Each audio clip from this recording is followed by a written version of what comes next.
tal? ¿Qué tal, amigos? Muy buenas tardes. Bienvenidos a su programa Voces del Periodista. Este programa que es de ustedes y para ustedes a través de las frecuencias de ABC Radio, la 760 de AM, de Organización Editorial Mexicana, este maravilloso grupo multimedia. Gracias también a las frecuencias de Radio Turquesa, la joya del sureste.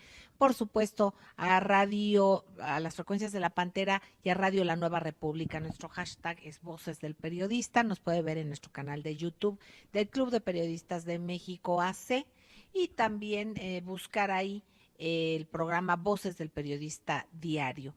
Queridos amigos, el privilegio de estar con ustedes. Yo agradezco a nuestros compañeros en cabina, en radio, para quienes nos sintonizan a través de la radio, Milton Partida, Daniel Gutiérrez Morano, Víctor Melara, David Hernández, Osiris, muchísimas gracias. Y aquí, en el Templo de la Libertad, en el Club de Periodistas de México, en este auditorio de la Fundación Antonio Sáenz de Miera Fia Italia P, agradezco enormemente, como todos los días, a Jonathan Álvarez por su solidaridad siempre, Jonathan querido.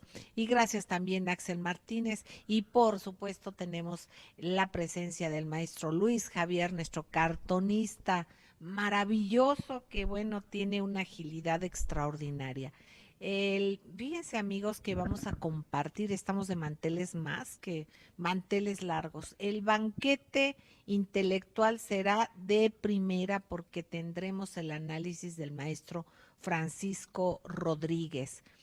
Él ha sido Premio Nacional de Periodismo, es Premio Nacional de Periodismo, pero además forma parte del jurado calificador, ya posteriormente, precisamente por el propio reconocimiento, parte del jurado calificador del certamen nacional e internacional de periodismo.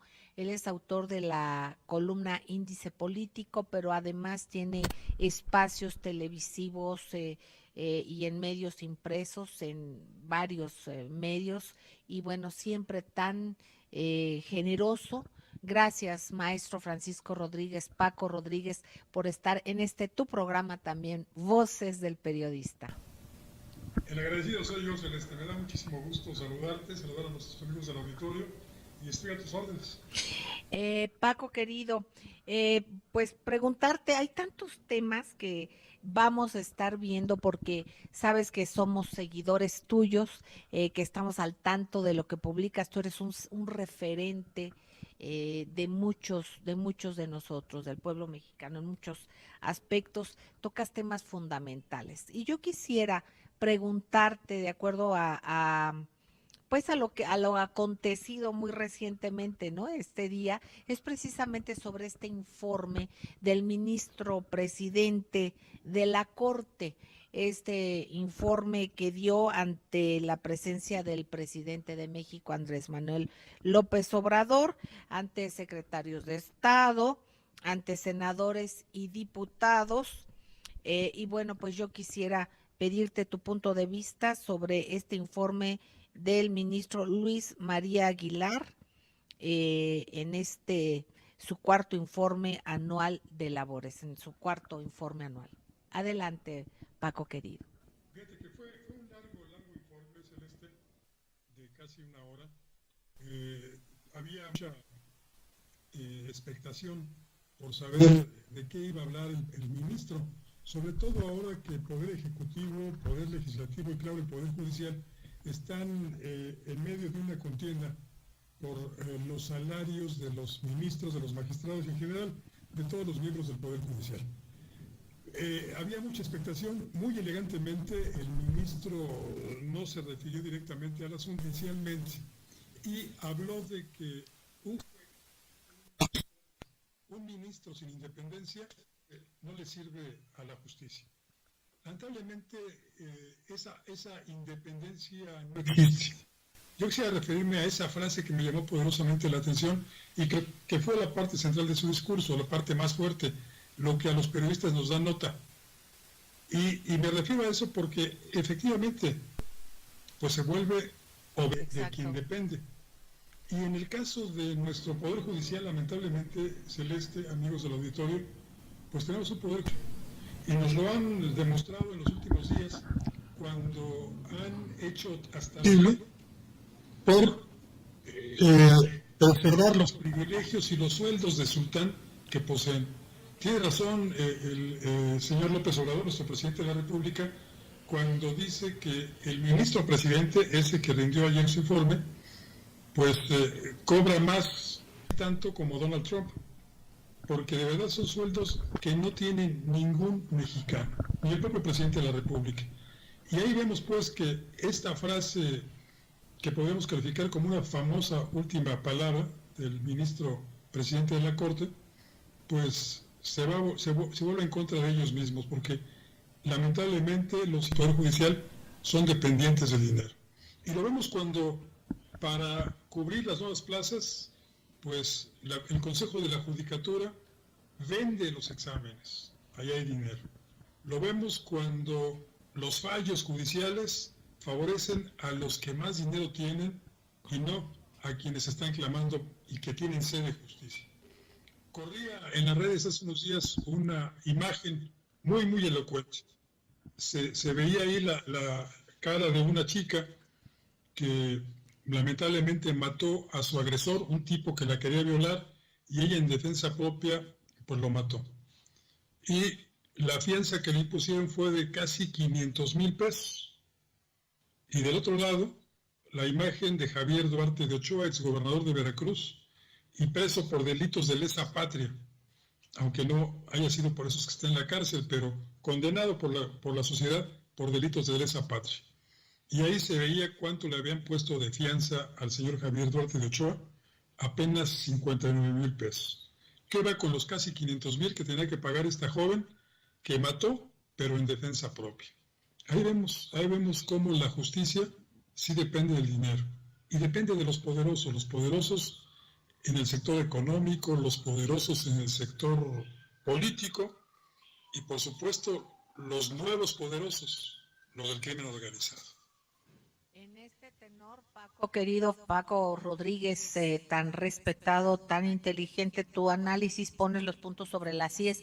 Efectivamente, queridos amigos, ¿cómo es posible que se haya puesto este tema de una manera, como tú dices, tan elegante? Pero yo creo que hay cosas que de ninguna manera pueden sonar bien en boca de quienes de alguna forma son incongruentes en su actuar, Paco querido. Efectivamente también compartíamos el día de ayer con el abogado Manuel Fuentes Muñiz, que por cierto nos comentó de que esta asociación de abogados democráticos iba a hacer una instancia jurídica precisamente para ver la posibilidad de juicio político a estos personajes.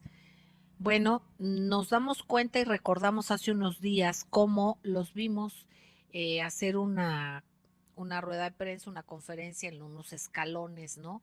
Algo que nunca se había visto. No sé, de acuerdo a tu experiencia, Paco querido, ¿tú alguna vez habías visto el manifestarse de esta manera a ministros de la Suprema Corte de Justicia por algún acto de los cuales muchos mexicanos a veces nos indignamos, o más bien a veces no nos indignamos porque por desgracia hay muchos de estos hechos de los que tú comentabas anteriormente? ¿Tú recuerdas alguna vez que se hayan indignado por algún acto de injusticia como lo hicieron por su salario, por defender su salario?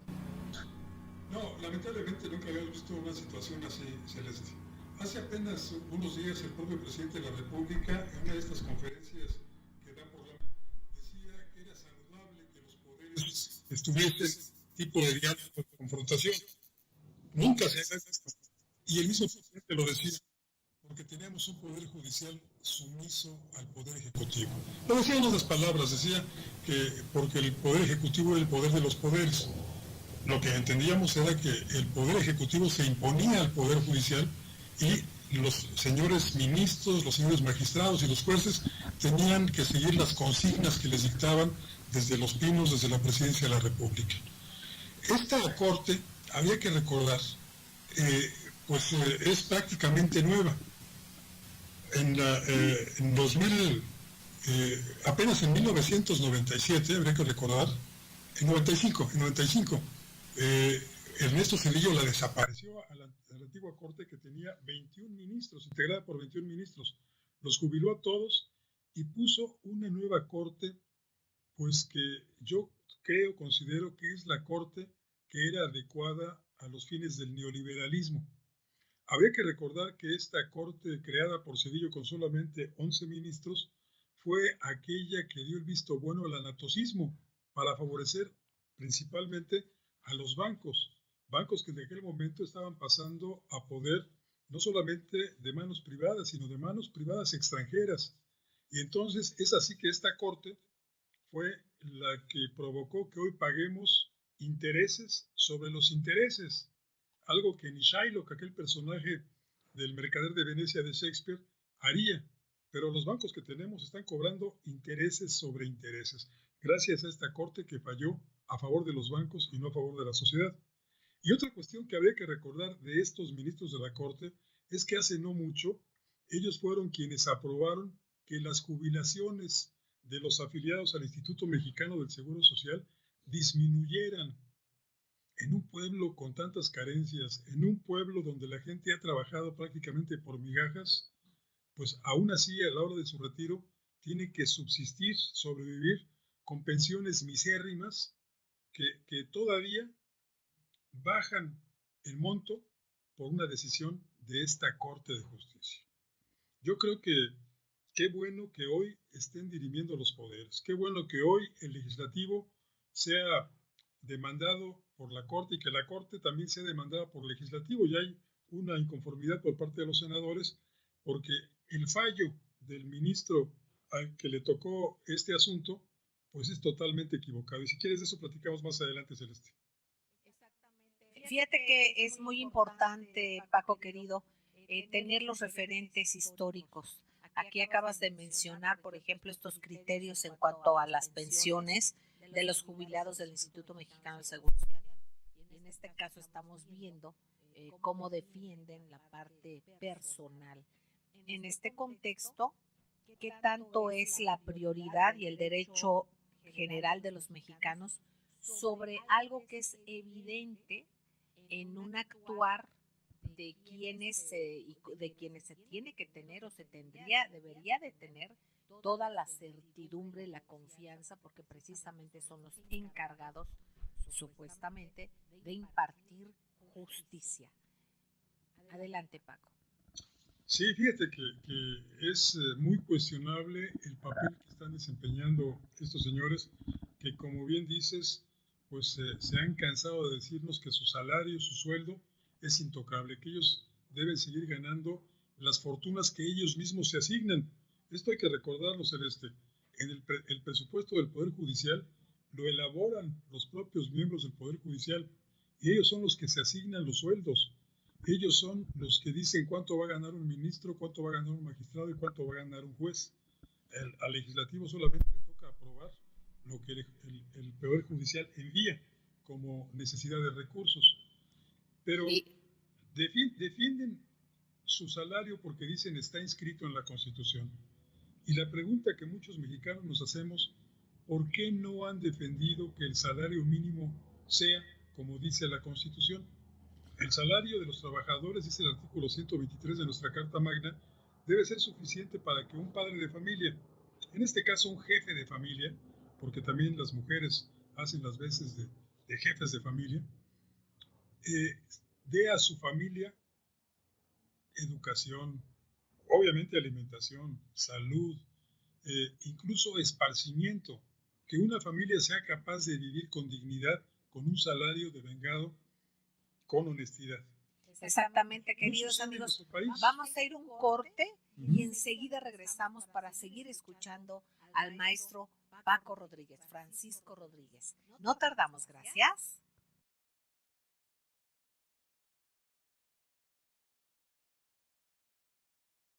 Gracias, queridos amigos. Gracias por seguir con nosotros en ABC Radio, la 760 de AM de Organización Editorial Mexicana, en Grupo Radio Turquesa, en las frecuencias de La Pantera, en Radio La Nueva República, en nuestro canal de YouTube del Club de Periodistas de México, AC. Queridos amigos, estamos escuchando al analista, al columnista, al maestro Francisco Rodríguez. Es un honor estar con él, autor de la columna índice político, pero aquí también, y sobre el tema que nos comentaba él, yo quisiera presentar a Luis Javier, nuestro cartonista. Muchísimas gracias, Luis Javier, precisamente con un cartón que hace alusivo a la reflexión del maestro Francisco Rodríguez. Le intitula Haciendo Justicia Salarial. Y bueno, para quienes nos escuchan y no nos ven, bueno, para que se imaginen este cartón maravilloso, está una gran bolsa de dinero. Dice salarios de los ministros de la Corte, una bolsa, pero grandota, ¿no? Un gran costal. Y este costal tiene arriba un birrete, como de esos que usan los ministros. Y entonces en el birrete, ya ve que luego tienen unas motitas, ¿no? Unos colgantes. Bueno, pues ahí está un trabajador mexicano colgado, ahorcado de ahí, y dice salario mínimo. O sea, los trabajadores mexicanos están ahorcados en esa parte del birrete del salario de los ministros de la Corte. Este es el cartón de Luis Javier. Quien tenga y pueda vernos a través del canal de YouTube, el canal del Club de Periodistas de México AC, podrá apreciar este extraordinario trabajo de Luis Javier. Maestro Francisco Rodríguez, retomando contigo y agradeciéndote sobre estas tus reflexiones y sobre esta inequidad, esta falta de rubor, y qué tan importante y necesario es no solamente ser bueno, sino parecerlo. Adelante, Paco Rodríguez. Fíjate, tanta palabrería, tanto bla, para que Luis Javier, el gran Luis Javier, en unos cuantos pasos, se lo dijera mejor que lo que he venido expresando yo. Felicidades a Luis Javier, muy buen cartón, de verdad. Y así, dicen que la mujer del César, pues no solamente debe ser, sino también parecer. Y lo que hemos visto es que quizá los señores ministros de la Corte, los magistrados y los jueces, sí son justos, pero no lo parecen. Y ahí está el gran problema. Hay quienes dicen, ¿por qué tienen que bajar los salarios? Pues porque hemos vivido, y lo hemos dicho en infinidad de ocasiones, no solamente ahora, que tenemos un gobierno rico y de ricos para un pueblo pobre y de muy pobres. La verdad es que tenemos que hacer de verdad algo para que haya justicia. La justicia no se da sin igualdad. Y no se trata de que ganemos todos igual, de que un golpeador de teclas como es tu servidor, pues gane lo mismo que lo que gana el presidente de la República, o que gane lo mismo que lo que gana un potentado de la iniciativa privada. Se trata de que todos tengamos un ingreso que nos permita vivir de manera que sea digna, de una manera digna, que tengamos para satisfacer nuestros principales requerimientos. Aquí dice, ¿por qué el presidente Andrés Manuel López Obrador se fijó un sueldo de 108,000 pesos? ¿Qué se le ocurrió? Dijo, ¿por qué no dijo 100,000? ¿O por qué no dijo 110,000? Bueno, yo creo que muchos de nuestros amigos del auditorio saben que hay una especie de convención internacional en la cual se dice cuáles deben ser los sueldos de los presidentes. No que se ordene, sino que se sugiera que los sueldos de los presidentes sean por lo menos 6 veces mayores al ingreso per cápita de su país. En nuestro país, el ingreso per cápita, esto es lo que en promedio recibimos al año los mexicanos, es aproximadamente de 15,000 pesos. Fíjate nada más, 15,000 pesos. Y 6 veces, pues da algo así como 103,000, 104,000 pesos. Y pues el presidente se pone el 108,000 porque además, coincidentemente, es la mitad de lo que percibía su antecesor. La mitad de lo que ganaba el último presidente que vivió en Los Pinos. Y pues ahí se ve que esta convención internacional ha sido adoptada por países como Estados Unidos. Que Donald Trump gane $400,000, pues tampoco es casualidad. Esto es 6 veces el ingreso per cápita de su nación. Claro, es un ingreso per cápita muy alto en comparación a lo que recibimos los mexicanos. Allá los sueldos son mejor pagados, todos lo sabemos. Un salario mínimo en la mayor parte de los Estados Unidos está por encima de los $10 la hora. Y en nuestro país, lamentablemente, por día son poco más de $4. Imagínate la disparidad que hay. Y también esa disparidad se ve en los ingresos de cada uno de los presidentes. López Obrador, 108,000 pesos, que son aproximadamente pues $5,000, y $400,000 nuestro vecino, el presidente de nuestro vecino del norte. ¿Cómo ves, mi querida Celeste? Pues maestro querido, realmente aquí simplemente el sentido común y yéndonos a tu extraordinario análisis, pues es simplemente también el que se respetara, como tú dices, la cuestión de los salarios mínimos, pero esto en una escalada en la cual también hubiera equidad en el pago de impuestos y en todo lo que debería de ser para que viniera una cuestión consecutiva, lógica, ¿no? En la cuestión de las ganancias de los trabajadores mexicanos. No sé, independientemente de lo que tú quisieras abonar sobre este tema que es tan increíblemente doloroso, vergonzoso, daña de muchas maneras a la opinión pública. Nos hemos dado cuenta en las redes cómo este tema ha rebasado con mucho o otros que surgen, y precisamente es esta indignación y también es parte de este cansancio y de que el pueblo de México siente que cambió, y votó por un cambio, pero que ese cambio no se ha dado del todo precisamente por este tipo de personajes y precisamente porque no se puede votar.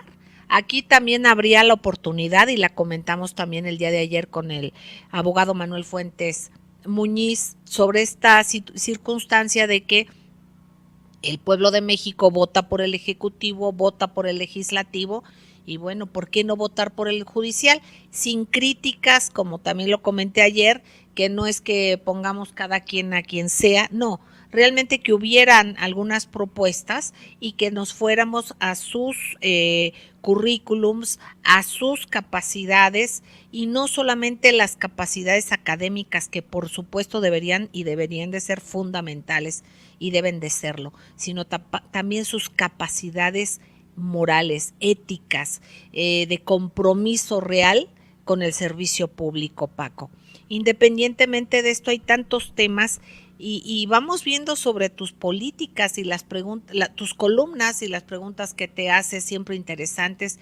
¿Quiénes son los verdaderos enemigos de la patria?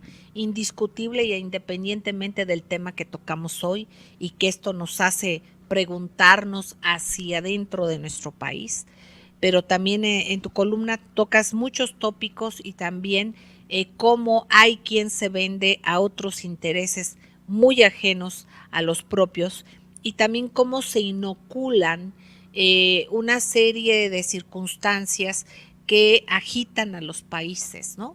Y entonces hay muchos otros intereses a los que debemos de voltear a ver. Paco, querido, adelante.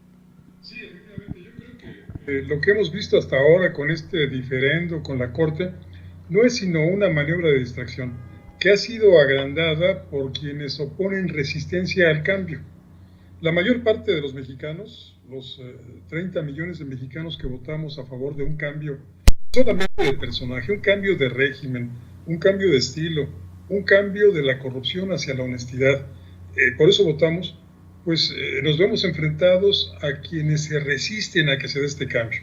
Nos vemos enfrentados a quienes han sido beneficiarios y se han beneficiado de la corrupción. Se han beneficiado de la corrupción. Sí, Paco, querido. En este contexto, bueno, ahorita estamos viendo que tenemos un problemita con la imagen, creo que ya está. Entonces, vamos viendo también, Paco, cómo por una parte sentimos esta parte rezagada, esta parte que nos debe, la parte de la aplicación de la justicia, porque además es importante también recordar que se ha cuestionado mucho, y ahorita regresamos a esto de la reforma educativa, del viraje que se dio en este sentido, precisamente por una actividad que vamos viendo de la agenda presidencial, que realmente está dando mucho de qué hablar y está pues cumpliendo con cosas que se ofrecieron en campaña. Pero independientemente, por ejemplo, de todo esto, nosotros nos vamos dando cuenta de la importancia que tiene el poder de la opinión de la gente, el poder de lo que en lo que se debe de traducir precisamente el derecho a opinar, y esto es muy, muy, muy importante. En este caso, hablando de todo esto, de los enemigos, los verdaderos enemigos del pueblo de México, y posteriormente pasando a estos cambios que se han visto en la agenda presidencial, ¿qué nos puedes compartir, Paco? Sí, mira, yo creo que retomando un poquito lo que comentábamos hace un momento, es que los verdaderos enemigos de México, a los que no estamos atendiendo por estar distraídos en este diferendo entre la Corte, el Poder Ejecutivo y el Poder Legislativo, los verdaderos enemigos no están aquí. A quienes vemos aquí como opositores o quienes ofrecen resistencia al cambio, son meros prestanombres o son meros representantes de quienes verdaderamente son los enemigos de la patria. Y los enemigos de la patria son aquellos a los que en el pasado reciente se les entregaron nuestros vientres petroleros, se les entregaron nuestros yacimientos de oro, de minerales, de carbón, de todo. Son aquellos que desde latifundios financieros pues tienen ahorcado a Pemex, tienen ahorcado a la Comisión Federal de Electricidad y a muchas de las empresas que creemos que todavía son nacionales. Y yo creo que el principal enemigo en este momento se llama BlackRock. Es una financiera internacional, multinacional, que maneja una cartera que es casi similar al Producto Nacional Bruto de los Estados Unidos. Fíjate nada más, se equipara lo que esta financiera BlackRock maneja en recursos a lo que maneja todo Estados Unidos. Y esta empresa, BlackRock, pues es dueña de la mayor parte de la deuda de Pemex a través de diferentes bancos que controla BlackRock. Es dueña de la deuda de la Comisión Federal de Electricidad.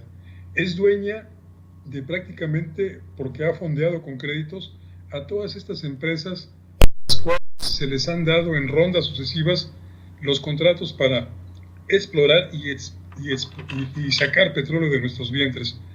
Es esta verdaderamente la real enemiga y no le estamos prestando atención.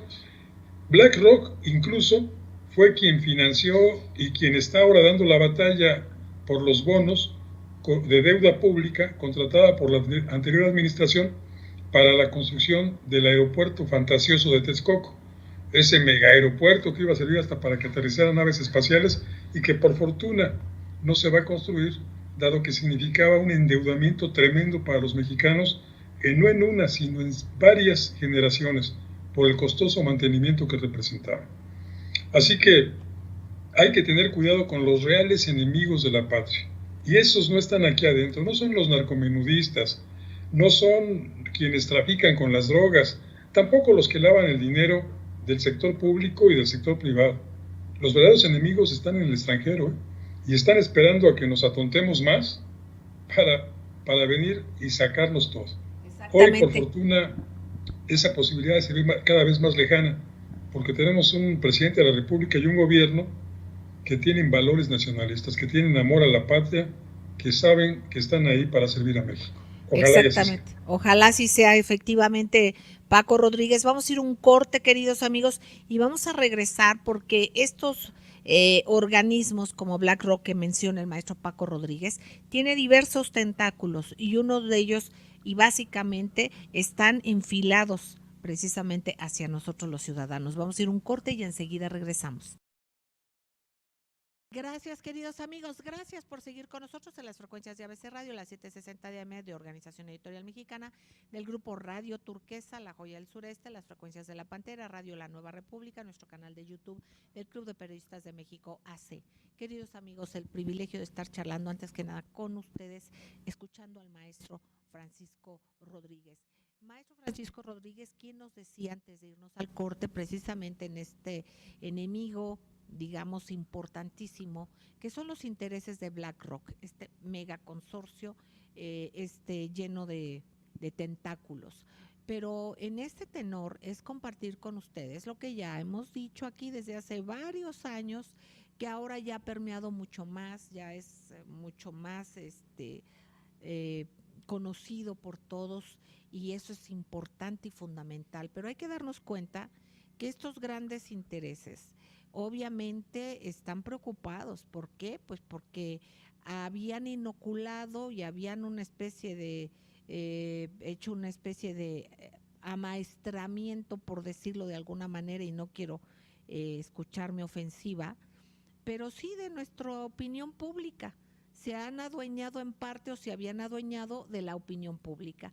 Ya sabían cómo nos manejan, qué nos dicen, cómo vamos a reaccionar. ¿Esto por qué? Es porque somos muy importantes y porque somos muy poderosos. Si no fuéramos tan poderosos, queridos amigos, no harían todo lo que han hecho, y no lo habrían hecho ni lo seguirían haciendo. Y hay que estar alerta, porque obviamente los embates van a seguir, y a lo mejor más fuertes. ¿En qué sentido? En confundirnos, en confrontarnos, en desinformarnos, en mentirnos, y obviamente en intentar manipular la parte nuestra en reacciones, en que no seamos comunitarios, en dividirnos, en que perdamos nuestra capacidad de asombro. Hemos nosotros triunfado, tan triunfamos que aquí estamos con elecciones en las que participamos y en las que hemos defendido nuestro voto, pero seguimos en la tarea de estar alerta, de darnos cuenta que se van dando situaciones que se prometieron en campaña, otras que se va a tener que luchar mucho, seguir para arriba, cuesta arriba. Me refiero a luchar más que nada en un empeño, porque se dejó un país desmantelado de muchas maneras. Pero aquí estamos los ciudadanos fuertes para resistir y para fortalecer a nuestro amado México. Es muy importante darnos cuenta que uno de los tentáculos más fuertes y más poderosos de estos megaconsorcios son precisamente estos que se dedican a que tengamos una percepción diferente. Financian a ONGs que tienen una cara muy positiva. Algunos a lo mejor no se dan cuenta de cómo se les utiliza, algunos obviamente lo saben, y sabemos que hay quienes están al frente de organismos supuestos por la libertad de expresión, organismos supuestos en contra de que se vulneren los derechos humanos. Y bueno, hay un sinnúmero de ONGs que lo que pretenden es atomizar la forma de nosotros de unificar algunos criterios, y no digo unificar como una cuestión en lo general, sino me refiero a ir enfocándonos y enfocar nuestra atención a los hechos verdaderos. Entonces aquí nos damos cuenta que hay medios grandísimos que tienen la sociedad con BlackRock. Ustedes lo pueden constatar, ustedes lo pueden checar. Entonces, pues bueno, obviamente son creadores de lo que le llamamos fake news, pero aquí no hay que dar como un hecho lo que son fake news, como que existen las fake news. No, ese es un delito. Hay un delito que se llama mentir, y lo hemos dicho aquí muchas veces. Nos podemos equivocar, todos nos equivocamos en algún momento, y debemos de rectificar. Pero otra cosa es lo que se está haciendo, y que ya nos acostumbremos a como es una fake news, como si fuera algo que floreció del campo así súbito y no pasa nada, es algo que existe. No es que deba de existir, no es algo que surge espontáneamente. Es algo de una manera deliberadamente fabricado, prefabricado con alevosía y con ventaja. Entonces, muchas de las veces nos han mentido y nos mienten sobre tantas cosas, y de este modo nos van cambiando la percepción de las cosas para que pensemos que hasta puede ser justicia el que se defiendan salarios como los de los ministros de la Suprema Corte de Justicia, como si hubiera algún argumento de justicia. No solamente me refiero a lo legal, porque muchas veces, por desgracia, lo legal no incide con lo justo, cuando eso debe de ser el principal objetivo de quienes se dedican a impartir justicia, de quienes tienen ese privilegio, y que por encima del privilegio de la confianza y del poder hacer e impartir justicia verdadera, bueno, pues privilegian otro tipo de intereses muy cuestionables. Maestro Paco Rodríguez, yo creo, perdóname, pero creo que es bien importante porque también tú lo has mencionado en tu artículo, estos tentáculos tan peligrosos de algunas ONGs con caras muy bondadosas, porque obviamente deben de tener buena cara, si no, no les serían de utilidad. Y es muy difícil, algunas de ellas vienen muy bien camufladas para que no nos percatemos, y esto lo que persigue precisamente es incidir en golpes blandos en los países, en confrontaciones y en golpear gobiernos, porque a río revuelto ganancias de pescadores. Entonces, esto es bien importante y les sugiero leer estos artículos del maestro Francisco Rodríguez en Índice Político. Maestro querido, te seguimos escuchando. Adelante. Fíjate que esto que mencionas ahora, pues es de lo más interesante. Es un tema al que tú le has dado un seguimiento muy especial y del que yo he aprendido mucho de ti. Y yo lo veo, fíjate, esto que creemos que son fake news o que muchos sabemos que son noticias falsas, pues podría ser un ejemplo el caso de Venezuela. Fíjate cómo hay algunos comunicadores, algunos a quienes yo llamo textoservidores, que han estado insistiendo en que Venezuela es una dictadura y que Venezuela que lograron lavar el cerebro, o bueno, no lavar el cerebro, sino convencer a muchísimas personas, sobre todo de las clases medias, que son las más desinformadas, para que sí tuvieran ese pensamiento colectivo de que Maduro y Chávez son dictadores, cuando ellos llegaron al poder por el voto popular mayoritario, y que están haciendo en la medida de lo posible todo lo que está en sus manos para tratar de evitar ese bloqueo económico al que los ha sometido Estados Unidos. ¿Y por qué Estados Unidos? Pues porque quieren su petróleo. Venezuela es uno de los países que tienen un subsuelo muy, muy rico en este energético, en combustibles fósiles. Y vemos también cómo de la palabra, de la noticia falsa, ya han pasado a la acción. Lo has comentado tú en tu programa, yo también en los espacios en los que colaboro, de que, por ejemplo, estas caravanas migrantes que surgieron de América Central aparentemente hacia los Estados Unidos, pues fueron manejadas por este tipo de organizaciones que aparentemente, como bien decías, con una cara bonita presentan la defensa de los derechos humanos, pero que en realidad están acarreando gente como si fueran recuas de animales hacia Estados Unidos para crear un conflicto internacional y sobre todo para mantener en México un problema social latente muy grave debido a la gran cantidad de centroamericanos que se van a quedar aquí. Y vemos el manejo concomitante de ciertos medios de comunicación y de ciertos periodistas que orientan a la opinión pública para que, por ejemplo, haya ausencia de solidaridad y digan, ¿cómo es posible que vengan los centroamericanos y les den de comer si aquí tenemos indígenas que no comen?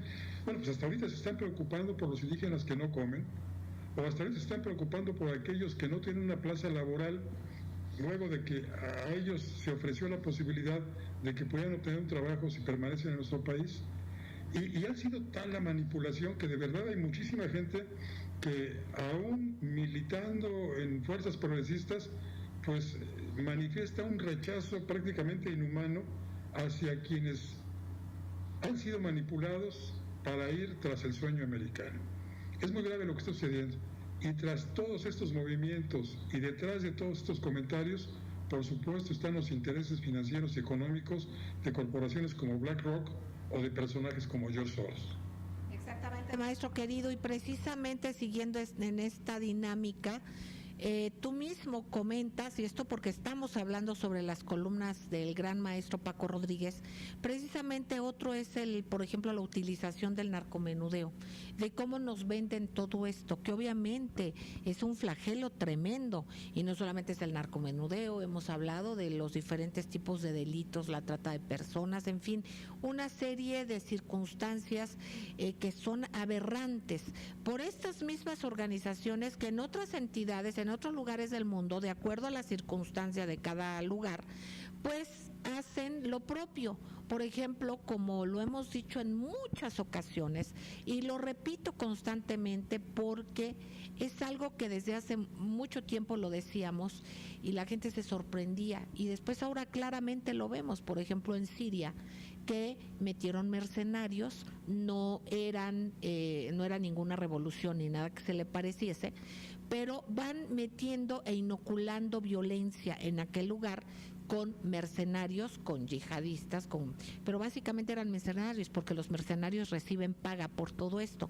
Entonces, eso mismo lo pasan en México, por ejemplo, con la cuestión también de este negocio tremendo de las drogas, pero en este tenor, en el narcomenudeo, maestro, no es la razón de las embestidas salvajes contra México, es solo una forma de lucha contra la subsistencia de un país que no deja espacio para ganarse la vida honradamente. Esto lo mencionas tú en tu columna. ¿Te parece si vamos a un corte y enseguida regresamos? No tardamos, amigos, gracias. Gracias, queridos amigos, gracias por seguir con nosotros, ABC Radio, Grupo Rural Turquesa, Frecuencias de la Pantera, y bueno, en nuestro canal de YouTube del Club de Periodistas de México AC, Radio La Nueva República. Estamos charlando con el maestro Paco Rodríguez, Francisco Rodríguez. Maestro querido, en todos estos tus análisis de la columna Índice Político, con temas muy importantes que nos tocas, hablábamos, por ejemplo, esta reciente columna tuya sobre cómo se manejan lastres como es el narcotráfico, muchos de ellos creados, o sea, es un negocio que les ha venido por muchas partes, todo mundo gana, todos los mexicanos, bueno, ellos ganan, nosotros de muchas maneras perdemos. Pero vamos a ver en la parte positiva, porque ha habido un cambio tremendo en la realidad del país y en eso también debemos de estar situados y es importante posicionarnos ahí. Vemos cómo en escasas 2 semanas, ¿no?, en unos cuantos días, hemos visto un cambio en la agenda política del país. Estamos los mexicanos atentos a ver cuál va a ser la conferencia, qué va a decir el presidente de México, Andrés Manuel López Obrador. Y vamos viendo que va cambiando, va viendo una dinámica, una agenda muy importante. Yo te pido tu punto de vista sobre esto, sobre este tópico, Paco Rodríguez. Sí, fíjate que dices bien. En apenas 2 semanas, poco menos de 2 semanas, el país está cambiando. Hay expectación todas las mañanas por saber cuál es la agenda del presidente, qué es lo que dice en su conferencia de prensa, y por lo pronto ya hemos visto algunos cambios. Cambios como el anunciado hace apenas un par de días, cuando él firma pues la iniciativa con la cual se echará abajo la maligna reforma educativa de la administración anterior. Una reforma educativa que criminalizaba a los maestros, una reforma educativa que no ponía atención en la educación, sino que simplemente se dedicaba a castigar a los maestros, tachándolos de irresponsables, de desconocedores de su materia, etcétera, cuando muchos de quienes tenemos una profesión, practicamos tenemos algún empleo, pues hemos sido producto de esos maestros, y son maestros que nos han enseñado y nos han inculcado valores, etcétera. El maestro tiene que ser revalorizado, y creo que esto que anunció el presidente López Obrador hace apenas un par de días, pues va en ese sentido de revalorizar al agente social que es el maestro. Todos lo recordamos, en algún momento de nuestra historia, en todas las localidades, los personajes más respetados eran el maestro, el médico y el cura. Y el maestro en primer lugar, invariablemente, porque era el que daba la guía del comportamiento social, la guía de la convivencia entre todos los ahí presentes. El médico pues curaba las afecciones físicas y el cura por las afecciones espirituales. Pero el maestro era el líder social de su comunidad. Lamentablemente esa reforma educativa del sexenio anterior pues vino a golpearlos innecesariamente. Le llamaron reforma educativa y nunca hicieron algo positivo por la educación. En nuestro país, ha anunciado el secretario de Educación, Esteban Moctezuma, va a comenzar a enseñarse nuevamente educación cívica, algo que nos hace muchísima falta a todos en nuestra convivencia cotidiana. No conocemos nuestras obligaciones, pero tampoco conocemos nuestros derechos y no podemos exigirlos si no los conocemos. Esa fue una enorme trampa también del neoliberalismo, que dijo que no conozcan historia, que no conozcan cuáles son sus obligaciones y cuáles son sus derechos. Porque si conocen sus derechos nos van a empezar a exigir y no queremos cumplirles. Nosotros estamos aquí para entregar la riqueza al exterior, estamos aquí para llevar nuestra mochada y estamos aquí para enriquecernos. Esos fueron los 36 años del neoliberalismo en nuestro país, el enriquecimiento de unos cuantos y el empobrecimiento de prácticamente todos. Hay cambios. Veo que los cambios ahora pues prometen, no los sentimos todavía, pero yo espero que próximamente, sí haya ya una concreción y que todos veamos los beneficios del cambio por el cual votamos el 1 de julio. Efectivamente, maestro Paco Rodríguez, habrá algunos, como tú dices, que se empiecen a ver, hay cosas que ya se están viviendo. El simple hecho de un cambio de discurso, en un cambio de temática, bueno, pues realmente nos hace sentir diferentes, nos damos cuenta y nos potencia como ciudadanos, nos sentimos de esta manera. Esto es por una parte, pero por otra parte también vamos viendo y debemos de estar conscientes que hay algunos cambios que se darán a más largo plazo, a un mediano plazo, otros que estamos viendo que son inmediatos, o bueno, casi inmediatos, pero habrá otros en los que hay más resistencia o que necesitan, digamos, un mayor tiempo. ¿En qué? Pues por la infraestructura. Simplemente, por ejemplo, en esto que sacaron los señores, esto ya lo hemos dicho, pero me parece interesante subrayarlo porque realmente nos damos cuenta de que es necesaria una verdadera oposición, no un cinismo aberrante y vomitivo. En ese tenor, sí, maestro. Me da mucho gusto ver al ciudadano Andrés Manuel López Obrador conviviendo con los demás ciudadanos. La figura del ciudadano no existía sino hasta hace apenas unos 300 años. Es con la Revolución Francesa que el citoyen nace.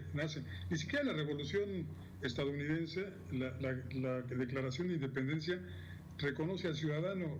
La Constitución de Estados Unidos comienza diciendo nosotros, el pueblo, como una comunidad, no como ciudadanos, no como individuos. Y lo que estamos viendo ahora es el renacimiento de esta ciudadanía. Hoy vemos al ciudadano López Obrador sin vallas, hoy lo vemos sin que esté rodeado de esa guardia pretoriana que era el Estado Mayor Presidencial, que no permitía que nadie se acercara y que mantenía secuestrados al presidente y a su familia, y que les conocían todos los efectos y las bondades. Hoy vemos al ciudadano López Obrador treparse a un avión como lo hacemos todos. Hoy lo vemos al ciudadano convivir con los demás ciudadanos. Ya no es el Dios, el presidente Dios, el presidente imperial. Hoy es el presidente ciudadano y ese es un cambio que debemos de reconocer y debemos aplaudir. Exactamente, maestro Paco Rodríguez. Hay otros que van a tardar más, por ejemplo, esto de que se tiene que retomar la infraestructura de las refinerías, la infraestructura de nuestros recursos naturales. En fin, hay muchas cosas que se tienen que hacer, en lo que tenemos que apoyar, en lo que tenemos que estar alerta a que simplemente a resistir esas embestidas de desinformación, que seguramente vendrán más oleadas, o circunstancias que tratan de confundir, como lo que decimos ahora y que es el ejemplo, ¿no? De que pensemos que lo justo es que se defiendan salarios tan inequitativos por aquellos que se supone que defienden la justicia y que pues salen a defender su salario como nunca han salido a defender el derecho de otros, ¿no? Al menos en algunas circunstancias en las que se pudiera haber requerido de esa exigencia, ¿no? En otros temas que vayan más allá de lo muy personal. Entonces, en este contexto, queridos amigos, es muy importante estar bien parados, bien posicionados y alerta. Y bueno, pues sí, hay que seguir en toda esta dinámica y yo le pediría al maestro Francisco Rodríguez que compartamos con nuestros queridos amigos este otro cartón de Luis Javier para cerrar el programa con parte de las reflexiones del maestro Paco Rodríguez al inicio. En cuanto a estos salarios, en cuanto a la necesidad de la ética, en cuanto a la necesidad de que no solo se sea, sino se parezca. Entonces aquí, por ejemplo, está, dice, pues se ve a un señor con una toga y un birrete, dice, es que yo imparto justicia. Y es una persona que se supone que imparte justicia, pero tiene una bolsa enorme de dinero, al menos más grande. Y se ve a Andrés Manuel López Obrador, o alguien que se parece o se puede parecer a él, maestro Luis Javier querido. Dice, sí, con una bolsa de dinero, pero mucho más pequeña. Y dice, pero yo dirijo un país. Y esto hablando de salarios. Gracias, Luis Javier querido, muchísimas gracias por tu talento. Y bueno, maestro, déjanos con un pensamiento de reflexión, si eres tan amable, maestro Paco Rodríguez. Pues sí, yo pediría que muchos de quienes estamos ansiosos de que el cambio se dé de la noche a la mañana, pues meditemos que Roma no se construyó en un día, que el país al que aspiramos todos los mexicanos no es el país que recibió Andrés Manuel López Obrador. Él lo dijo, recibió un país en bancarrota, no solamente económica y financiera, una bancarrota moral, una bancarrota en donde el desánimo era la constante. Y hoy, con este cambio, con estos cambios que estamos viviendo y seguramente con muchos otros que vendrán, pues eso debe darnos ánimos para que también nosotros cambiemos. Y al cambiar nosotros, al cambiar el gobierno, al cambiar el régimen, estoy seguro que convertiremos a México en ese país que todos queremos. Exactamente, maestro Paco Rodríguez, muchísimas gracias. Gracias por tu claridad, gracias por tu pensamiento claro, y a ustedes, queridos amigos, les agradecemos enormemente de parte de mi compañero Luis Javier, nuestro cartonista maravilloso. Gracias por estar con nosotros, gracias al maestro Paco Rodríguez, reiterado lo digo, y bueno, pues nos escuchamos, queridos amigos. Y les recuerdo que sigamos en estas frecuencias. ¿Por qué? Pues porque aquí se escucha plural, aquí se escucha diverso. Y de eso es de lo que se trata, de que todos nos escuchemos, que reflexionemos y que apliquemos siempre nuestro profundo amor a México. Les quiero entrañablemente un beso tronadísimo. Muchísimas gracias.